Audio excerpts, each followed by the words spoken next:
ఎవడు పడితే వాడు లోపలికి వచ్చేసి మీకంటే ముందల కుర్చీలో కూర్చుంటాడు. ఇంతకుముందు నేను చూస్తున్నాను, ఒక 15 సంవత్సరాల క్రితం నేను ప్రజాప్రతినిధిగా ఎన్నికైనప్పుడు పత్రికా సమావేశాలు పెడితే సీనియర్ రాగానే సీనియర్ జర్నలిస్ట్ ఏ పేపర్ అన్నా ఉండని, లేకపోతే ఏ టీవీ అన్నా ఉండని, జూనియర్స్ ఎవరైనా ఉంటే సీనియర్స్ వస్తే ముందల సీట్లో కూర్చున్న వాళ్ళు కూడా లేచి వాళ్ళకి సీట్ ఇచ్చి వెనక్కి వెళ్ళి కూర్చున్న వాళ్ళు, ఒకవేళ సీట్ లేకపోతే పక్కకు నించొని నోట్ చేసుకునేది.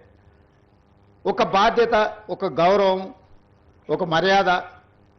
వాళ్ళ యాజమాన్యాలు ఎవరున్నా జర్నలిస్టుని ఒక గౌరవించుకునే పరిస్థితి ఉండే. ఇప్పుడు ఆ పరిస్థితి పూర్తిగా దెబ్బతిన్నది. వాడు ఖాళీగా ఉంటాడు కాబట్టి 3 గంటల ముందే వచ్చి ముందల కుర్చీలో కూర్చుంటాడు, కాలు మీద కాలు వేసుకొని.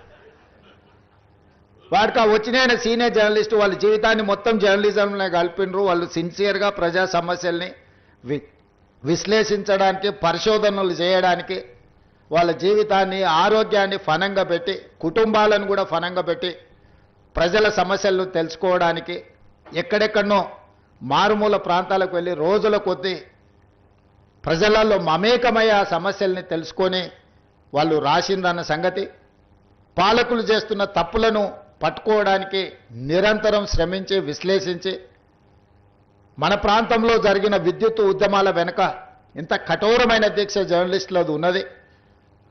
సరళీకృత విధానాలు వచ్చినప్పుడు ఆ సరళీకృత విధానాలు దేశ సంపదను పెట్టుబడిదారులు ఏ విధంగా కొల్లగొడతారని ఆనాడు విశ్లేషించిన జర్నలిస్టులకు ఈరోజు వచ్చినోనికి వాళ్ళ గురించి ఓనమాలు కూడా తెలియని పరిస్థితి. వాళ్ళు వస్తే కనీసం కూర్చోమని చెప్పాల్సిన కనీస మర్యాద పాటించాలన్న ఇంగిత జ్ఞానం కూడా కోల్పోయిన వాళ్ళు ఈరోజు వచ్చి మేము పత్రికా సమావేశాలు పెట్టినప్పుడు ముందల వరుసలు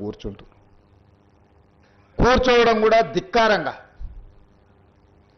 మన మీదో లోకు అయినట్టు వాడేదో మన మీద పెత్తనాన్ని చెలాయించడానికి వచ్చినట్టు మన కళ్ళకు చూస్తుంటాడు. ఇంకా నువ్వు నమస్కారం పెడతలేవు, నన్ను చూసి తల ఉంచుకుంటలేవేందని.